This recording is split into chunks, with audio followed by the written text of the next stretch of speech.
So, last week, just real brief, last week again, Jesus dealing with the scribes and the Pharisees. We're going to see more of that.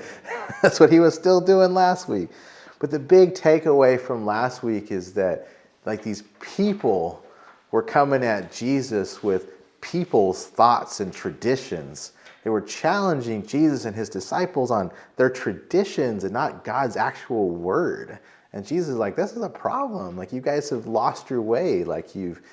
You've started paying attention and following the things that aren't taking you where you need to go. And so for us, I think the takeaway from that was that we absolutely still need to be careful that what we're listening to, that what we're following, that what we're building our life on, that the way that we're living is based on God's actual words and commands, his word, the Bible, and not just what people's opinions are. Because people throw out a lot of opinions and they try to frame a lot of their opinions as being, God authoritative, but they're still just man's opinions. And they're not all bad, but we need to make sure that our baseline is absolutely this and this only. So that's the real short version. And we saw Jesus breaking through barriers doing that. It's like he was breaking through man's traditions to deal with that stuff last week. He's going to be breaking through some more of those traditions and some of those issues today. So it's kind of a lead into our passage. It's dealing with people problems. So today we're going to be in Matthew 15 again. We're going to be reading verses 21 through 28. And so starting in verse 21, it says, "And then Jesus went out from there, and he departed to the region of Tyre and Sidon. And behold, a woman of Canaan came from that region and cried out to him, saying, 'Have mercy on me, O Lord, Son of David. My daughter is severely demon-possessed.' But he answered her not a word. And his disciples came and urged him, saying, 'Send her away, for she cries out after us.' But he answered and said, 'I was not sent except to the lost sheep of the house of Israel.' And then she came and worshipped him, saying, 'Lord, help me.' But he answered and said, 'It is not good to take the children's bread and throw it to the little dogs.' And she said, 'Yes, Lord. Yet even the little dogs eat the crumbs which fall from their master's table.' Then Jesus answered and said to her, 'O woman, great is your faith. Let it be to you as you desire.' And her daughter was healed from that very hour." Those are our verses. This can be a difficult passage to deal with. I think as we work through this, we'll see that there's a lot going on here, and there's still a lot to learn from what's going on here. But like I mentioned last week, is Jesus is breaking through people traditions and people barriers and people problems to, teach them some lessons last week. This week, he is still walking through people traditions and barriers and issues that they had culturally. Last week, it was the hand washing stuff that they were coming with. But today, there's kind of a different kind of, cultural tradition in place. And that's because when this passage started with Jesus traveling. And he's traveling out of Israel, and he's traveling into Gentile territory. And I actually put up a little map here. Fancy. Got a map. So, right out of Google Maps. I think there's still trademarked there. But you see here, you see this down there, that's the Sea of Galilee. Almost everywhere that we have followed Jesus so far has been really around the shores of the Sea of Galilee. He's traveled from, I think right before he went up to the deserted place where the 5,000 were fed, he was on the east side of the Sea of Galilee. He was down there on the east side, and when he went to a deserted place, that's likely he went up to the north side of the sea, and he was there. And that's when all the people followed him out there, and all the 20,000 or whatever people were fed. When the last chapter ended in chapter 14, it's likely that he was just to the kind of southwest of Capernaum. That's kind of where he was at. So he's traveling all around those little areas. Like, it's a pretty small area that most of his ministry has been confined to. Capernaum is like where his base has been. It's where he keeps going back to, and they travel on the boat to other sides of the sea, and they're going all around that area, and that's where he's been teaching at. But today, when we see that he traveled to these areas called Tyre and Sidon, like, he went from those little small areas, he traveled all the way up here, and then he's going to travel all the way up there. And that's like a 34-mile distance to get from Capernaum to Tyre. And it's like another 20-something miles to get up to Sidon, which this is all by foot back then. Like, I mean, this isn't like, oh, we can go cruise 30 miles. I mean, that's basically what you did this morning to get here. But from North Shore, it's probably about that distance. And so she made it pretty easy, but it would have been a big difference if you would have been walking from there. Yeah, that would be a problem. That would be difficult. So these guys, they walked that distance, up to that area. But the big thing we have to realize is that, like, right here somewhere is the border for where Israel ended. Well, I don't know actually where the ancient border was at, but right now the current border of Israel is like right around this area. Like in the year 2000, the border was created by the United Nations between Israel and that whole area up there is modern day Lebanon. So Israel is bordered to the north by Lebanon. So the area that Jesus is now in is modern day Lebanon. But that wasn't back then, that wasn't the land of Israel. That was Gentile territory. And so, when we think about these things and we think about their traditions, like, obviously this would be a problem. Like, the Jews weren't supposed to be engaging with the Gentiles. So, like, that wasn't a thing. Like, their tradition said that if you engage with a Gentile person, then you as a person are now unclean because you've been engaging with these unclean people. Like, traditionally, that was where they stood. Their tradition said that they were not supposed to be crossing these boundaries and dealing with these people. But what we see is Jesus walking right past the boundaries, literally, and also the boundaries of their traditions to go interact with people that he wasn't supposed to be interacting with as a Jewish person. So he's in Gentile lands, and we see what happens next here as he gets into the Gentile lands. We saw in verse 22, it says, they got into the region of Tyre and Sidon, and behold, a woman of Canaan came from the region and cried out to him, saying, "Have mercy on me, O Lord, son of David. My daughter is severely demon-possessed." It says a woman of Canaan came out of that region and cried out to him. And it's interesting, it says, and behold, a woman of Canaan. And it's interesting how Matthew words this.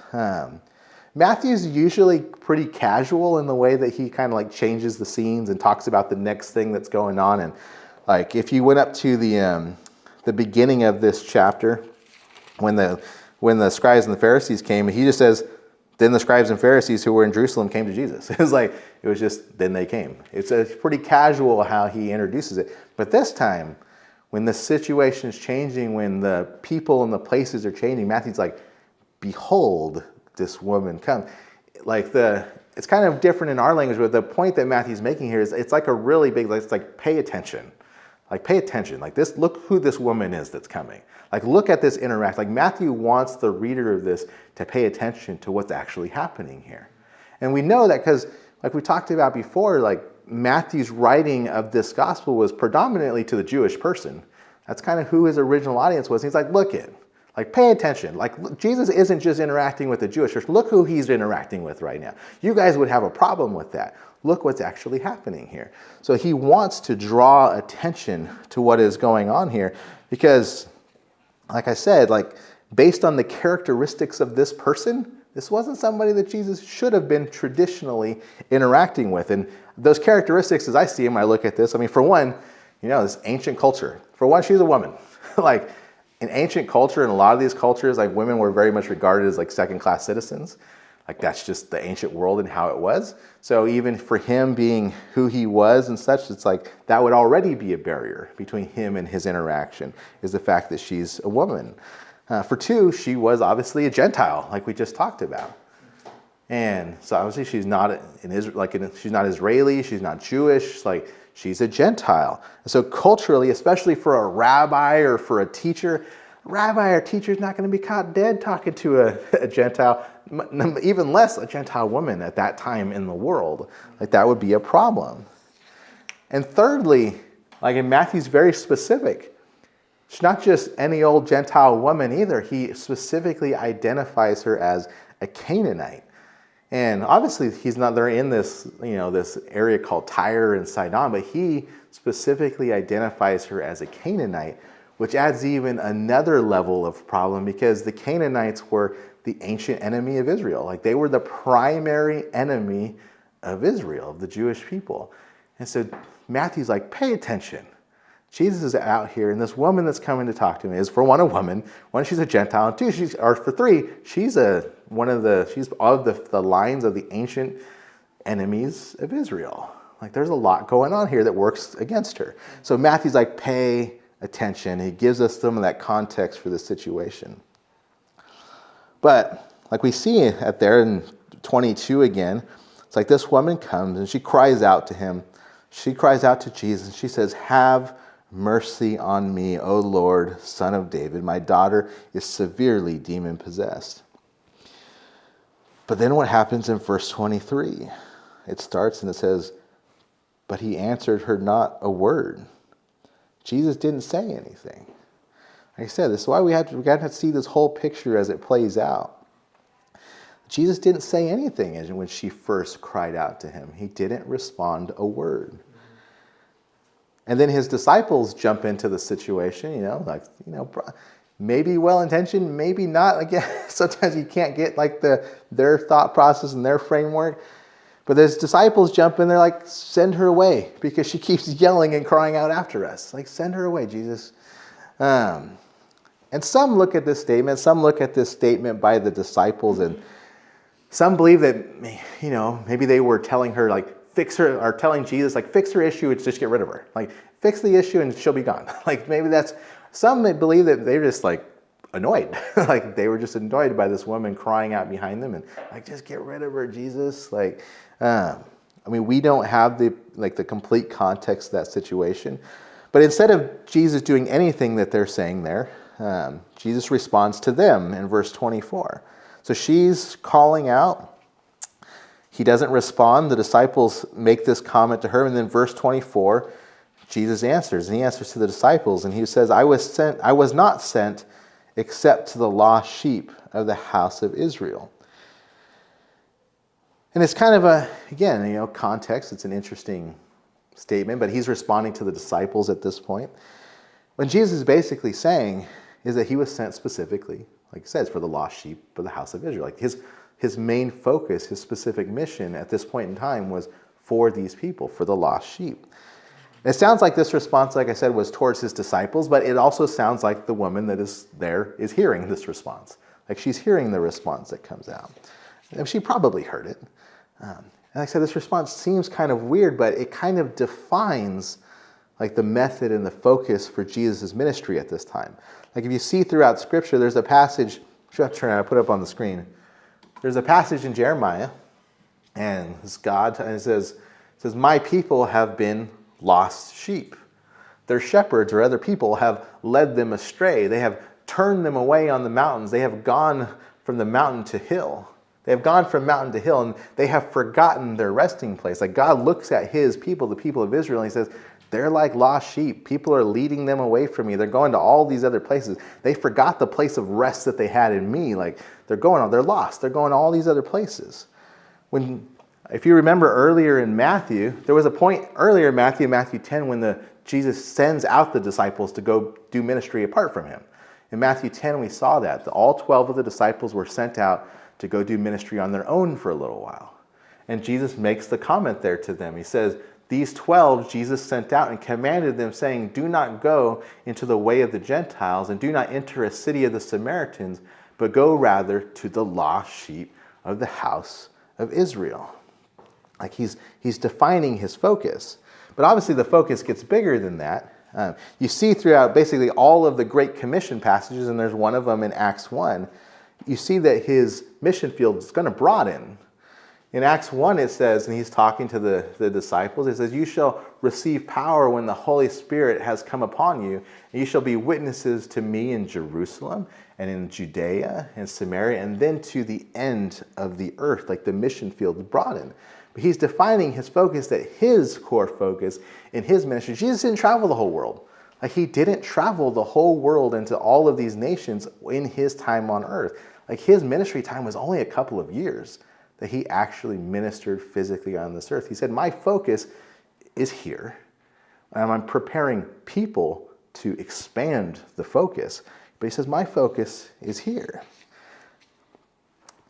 Jesus' response to his disciples, it really kind of reinforced, he's talking to his disciples, it reinforced what his primary mission was, to teach and to reach the lost sheep or the people of Israel. The plan was bigger, though. It's going to happen. But for the moment, like, this Canaanite woman sounds like she hears his response. It sounds like she hears his response. And we see her response in verse 25.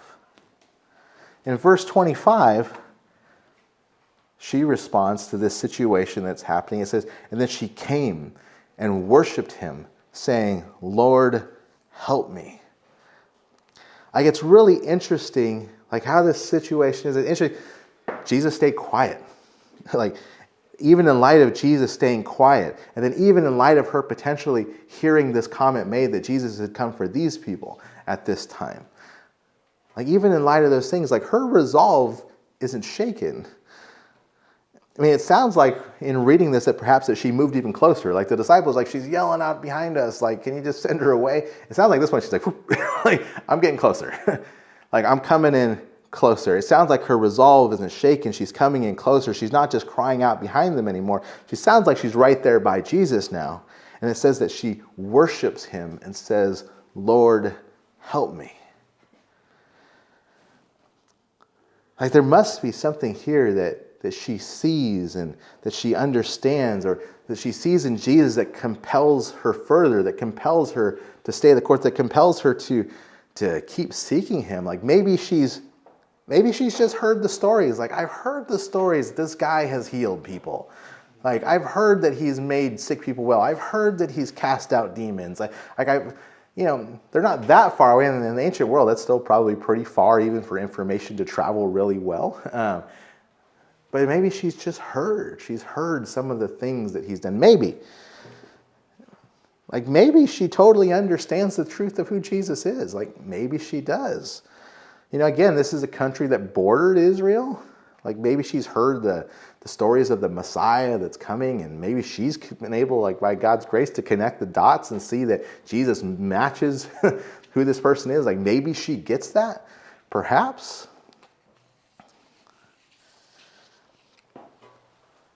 Like, maybe she understands.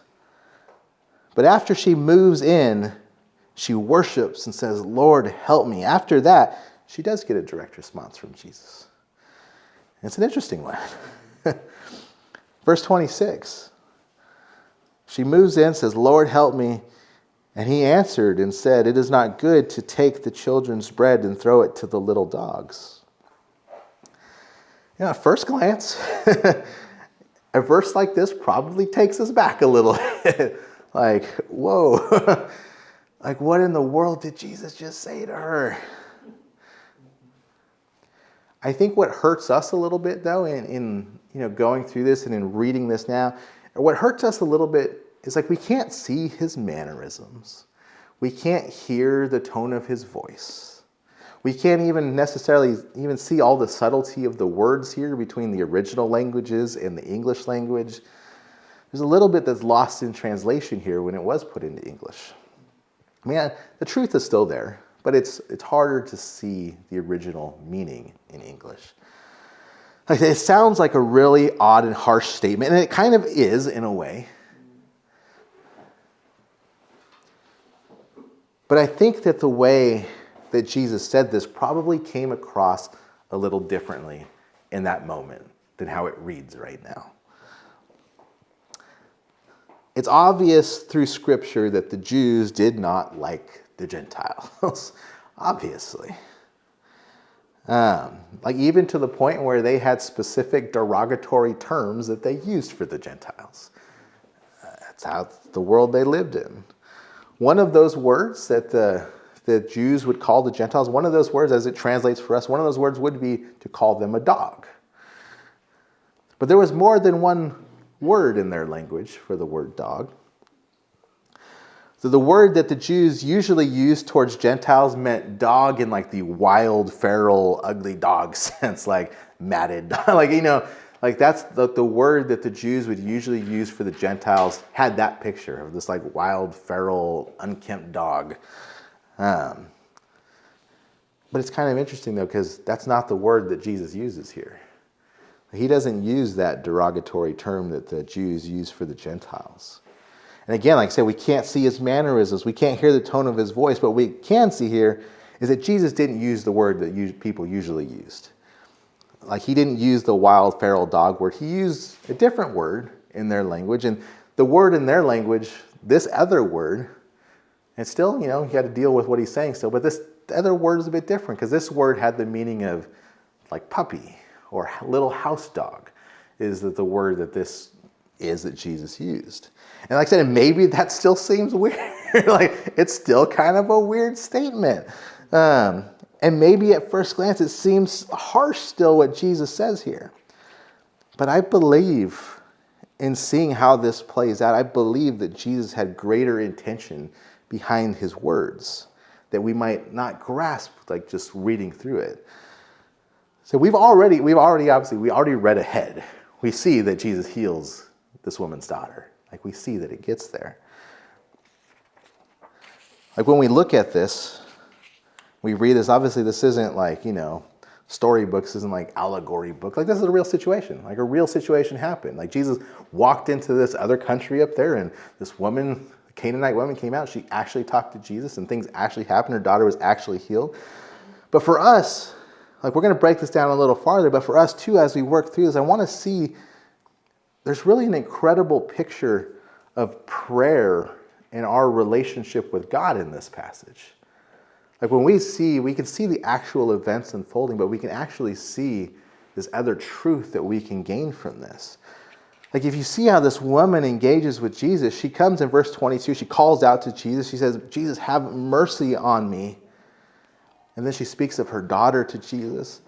And obviously her request is about her daughter. Like that's what her core request is. But she is coming and she is bearing the weight of the request. She's like, God, like Jesus, have mercy on me. My daughter needs help. Like she's bearing the weight of the request that she's bringing before Jesus. It's not just words that are being spoken. There's a weight that she is carrying. There's a weight that she's bearing and she's bringing that before God. She says, God, have mercy. Jesus, have mercy on me. But she didn't get an answer. Like she didn't get an answer to that first request. And I see this and I'm like, when we see, because obviously prayer for us is, it's that dialogue with God. It's bringing the request. It's worshiping him. But like how many times have we called out to God? How many times have we prayed about something and not received an immediate answer? Like probably a lot. There's probably a lot of times where we've prayed for something and the answer was like, oh, right there. Like, next day, immediate, like, Like, do we just bring up something once and then we're like, well, I guess God's not going to do anything about it, and I just move on? Like, is that how our interaction with God is? Like, are we bearing the weight of it before God? Are we just going once and like, I guess, God's just going to do something different here? Do we give up with that, or do we persistently go to prayer? Because the Bible very clearly talks about a persistence in seeking God's help and the persistence in going to God in prayer. There's passages like Psalm chapter 40. Like Psalm chapter 40, the psalmist says, I waited patiently for the Lord. And he inclined to me, or he inclined his ear to me, and he heard my cry. But I waited patiently for the Lord's response.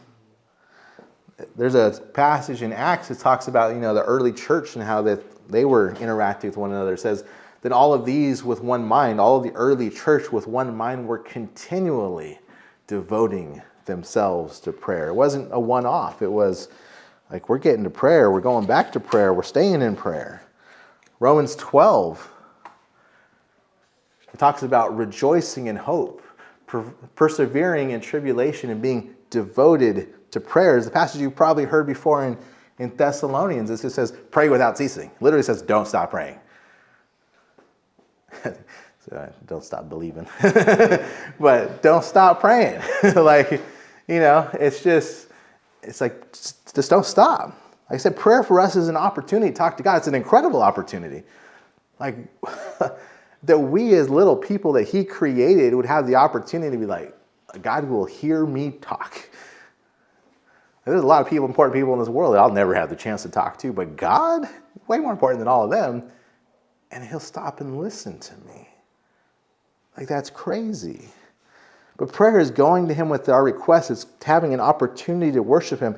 It's a very real for us, kind of picture that we see in this lady of, like, we go to God and talk to him, but she's like standing in front of God, like bringing her request right then. She doesn't get an immediate response. She hears this other comment, and she still wasn't swayed. She's still persistent. She's still approaching even closer in worship and in request. She's still moving forward. She was very persistent, even in light of not getting a response, even in light of, hearing this other comment. She was resolved. She was still in pursuit of God's help. And I think she's a really great example for us of our pursuit of God's help in our prayer life. Obviously, this is a physical conversation that's happening, but I think it's a physical conversation that's very, reflective of, our conversation that we have with God in prayer. And she is persistently seeking God's help. She's a great example of this. And even after those last two steps, she's still seeking, she's still asking, and then Jesus says, it's not good to take the children's bread and throw it to the little dogs. Like, is it in Jesus' character to try to crush this woman's spirit? Or is something else going on here?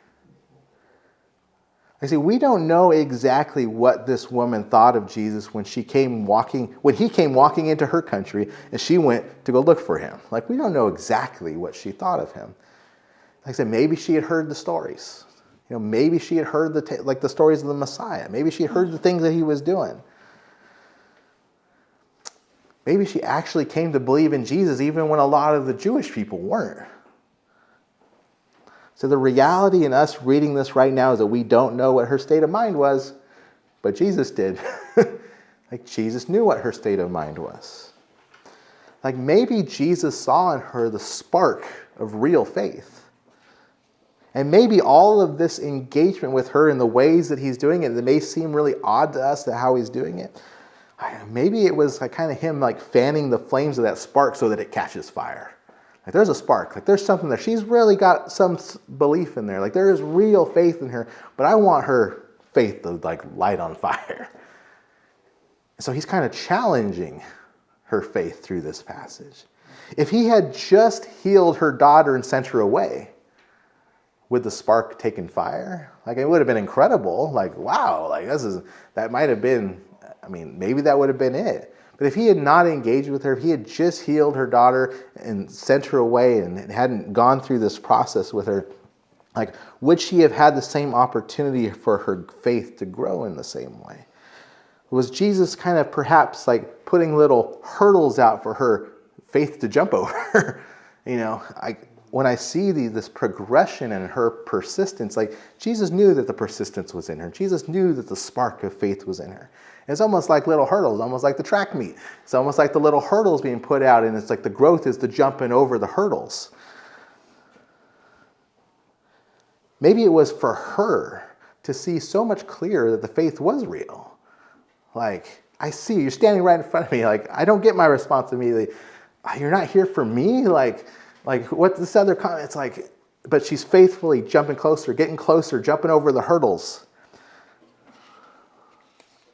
And it's like, it's a kind of a growth situation that's going on. There is a passage I want to read in 1 Peter. I think we've been here before. But there's a passage in 1 Peter 1. And again, you can listen to it, or if you want to turn to there, we can. But I want to see this. 1 Peter 1.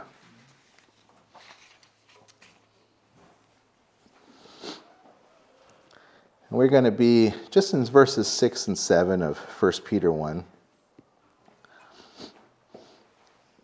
So 1 Peter 1, starting at verse 6, it says, "In this you greatly rejoice, though now for a little while, if need be, you have been grieved by various trials, that the genuineness of your faith, being much more precious than gold that perishes, though it is tested by fire, may be found to praise, honor, and glory at the revelation of Jesus Christ. You see that there? It's like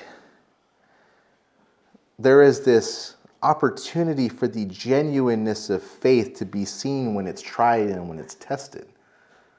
When it's tried and when it's tested and when the real faith comes alive, and it's like, okay, like this is a real faith that is set in Jesus Christ. It's more valuable than anything else you could ever have. More valuable than gold and silver, than material possessions. It's more valuable than any of this. Like I said, maybe Jesus is putting the little obstacle course out to reveal that her faith is real. Maybe it is a little trial by fire. But this woman, she's pretty sharp. Like, I think her response here is pretty funny. Like, this is a woman, she's engaging with Jesus. Like, she's pretty sharp. And like I said, like maybe Jesus is putting her through this little trial by fire to show the real faith, for her to even see that the faith is real. And so obviously Jesus made that last comment that he did in 26. So in verse 26 it said, Jesus' response, but he answered and said, it is not good to take the children's bread and throw it to the little dogs. But verse 27 is her response.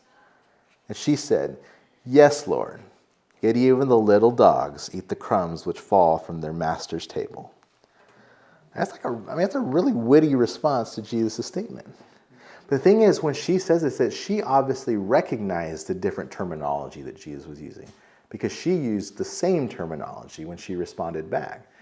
She recognized that Jesus didn't use the derogatory term. She recognized, like obviously, she is seeing his mannerisms. She is hearing the tone of his voice. She's seeing how he's interacting with her.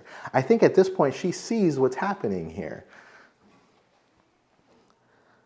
I think she recognized that there's various obstacles that have been presented to her, and she's faithfully moving past these things. I think it's very much probably for her own benefit that she's getting to see that her faith is actually real and in Jesus Christ. And yet her response, even though it is, I think, very quick and witty, she's like, well, if we are a little dog, if we are these little puppies, well, at least the little puppies get to have some food off the master's table when it falls. He's like, you may be here for them, but can we get some of the crumbs? So, like, that's what her response is. But she's still also very humble in her response. Like, she didn't say that, oh, we're better than that, or we deserve better, or more than that. Like I said, she basically says, if that's who we are, like, you came for the Israelites, like, if we are the little puppies, if that's who we are, I'm not going to say that we're not. If that's who we are, then can we get some of the crumbs? Like, she's still very humble in her response. But then you see verse 28. Verse 28, Jesus answered and said to her, O woman, great is your faith. Let it be for you as you desire. And her daughter was healed from that very hour. When you get to this verse, it's almost like she passed the test. Jesus says, oh woman, great is your faith. There is only 2 times that Jesus makes a statement like this. And both of the times, interestingly, both of these times are to Gentiles. There was a passage earlier in Matthew 8 when we went through it where Jesus interacted with the Roman centurion and his servant was sick. And Jesus heals the servant and he talks about the greatness of his faith. But he actually doesn't talk directly with the centurion. He's talking to a crowd about the greatness of faith. But Jesus is talking right to this lady right now. Right to this Canaanite woman. He looks right at her and he speaks of how great her faith is and told her that her daughter was healed. Most, if not all, of the Jews would have written this woman off. It sounds like maybe that even the disciples wanted to write her off too. They're like, yeah, can you quiet her down and get her out of here? At first glance, it may have seemed that like Jesus was being really harsh for no reason with this woman. But like I said, I believe what we see here is Jesus kind of putting little obstacles in place as an invitation for her to faithfully climb over and come even closer to him. Because you see through this, she starts off back there. She moves closer. She's right with him. She's having conversation with him. She's getting through the obstacles, and Jesus is like, great is your faith. Like you've made like this, you're for real. Like there's a lot of people that want to call out things, a lot of people that want to ask for things, but you're right here. And your faith is absolutely real.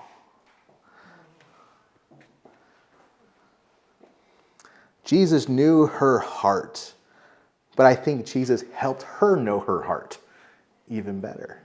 Like I said, we don't know what she thought of Jesus. Like maybe she just thought, like maybe it was just the long shot. Like maybe this was the Hail Mary of like, this is the last thing I got. I heard about this guy that might heal somebody and my daughter needs it, so I'm going to go track him down. Like maybe that's how far her belief was. But Jesus, I believe here, helped her know what was in her own heart, even better than she knew when she got there. I think his disciples also got a really important lesson in ministry here. Matthew was probably part of the group that was telling Jesus to send the woman away.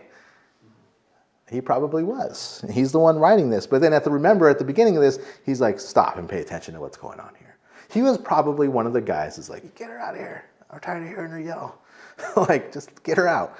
He was probably one of these guys. But then now that he's writing it down, he's like, guys, you really need to see what's going on here.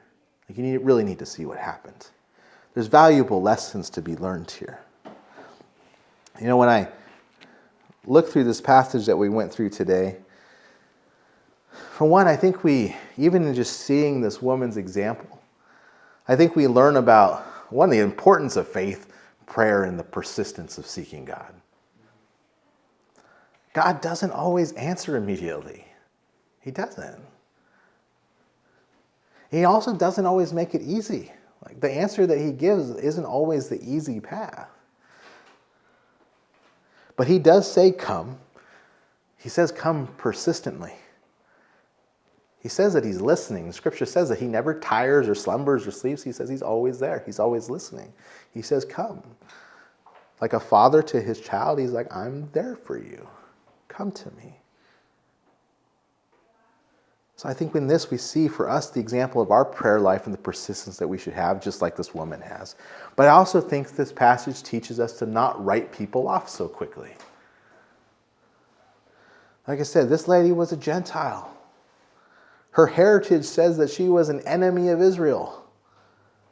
But we find out through this passage that she truly believed in Jesus. At least when this got to the end of it, she truly believed in Jesus, and Jesus absolutely recognized the faith that was in her.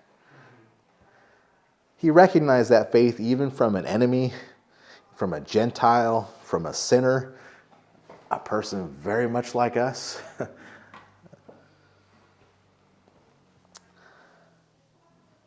I think we need to continue in faithfully bringing things before the Lord in prayer, and we also need to have his heart.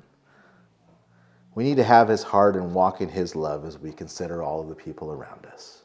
So this is a really interesting interaction on first glance. It's like, oh, it's kind of weird. But I think you still see his heart through it. Like he still encouraged her faith. He still encouraged the reality of her faith, and he still healed her daughter, even through it all. So let's keep praying. Let's consider the people around us with his love. So with that, let me pray.